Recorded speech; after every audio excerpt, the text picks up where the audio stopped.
गोमांस रोषे चलता बेले माड़ी पशिला पुलिस 7 जन अटक चांदपाली बड़पचार एक मुसलमान संप्रदायर घरे गोमांस रोषे होता खबर पाई स्थानीय युवक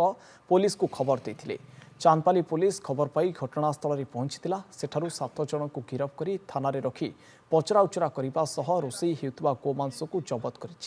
एने चांदपाली थाना एक लिखित अभियोग करिसेंती हिंदू जागरण मंचर कार्यकर्ता सेमानक अभियोग मूले चांदपाली पुलिस 7 जन को थाना अटक रखी पचराउचरा जारी रखी।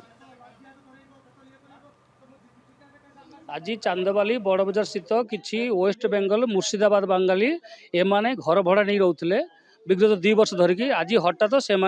गोरु मांस आणिकी धोते रोषे कर खायापाई आम पिला देखला आम खबर देले आम पुलिस को नहीं से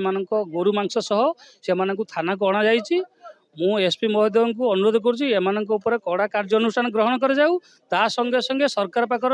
निवेदन करुच्ची आम ओडिशा राज्य में गली कंदली सबू टोटाल ऑल ओडिशा जोटी भी अच्छा ये रोहिंग्या बांग्लादेशी एवं पाकिस्तानी एम खोजी खोजिकी आम राज्य तुरंत विदा करा जाऊ। आमे वर्तमान समस्ते दाबी पत्र प्रदान करुचु जे चांदबाली रे संपूर्ण रूप ये जो जिनसटा बढ़ी चली गोमांस भक्षण गोमांस काटिबा जोटा बढ़ी चली गो चालाण कटी बढ़ी चली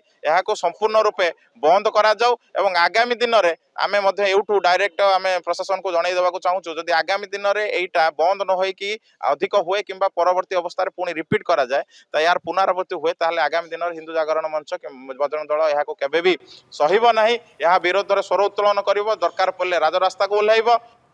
आसेगला पूजा ऑफर राज इलेक्ट्रॉनिक्स रे सबठु कम दाम रे पांतु आपनकर favourite electronics up to 47% discount सहित कैशबैक पांतु up to 20,000 rupees. Buy one get 3 offer free. TNC apply.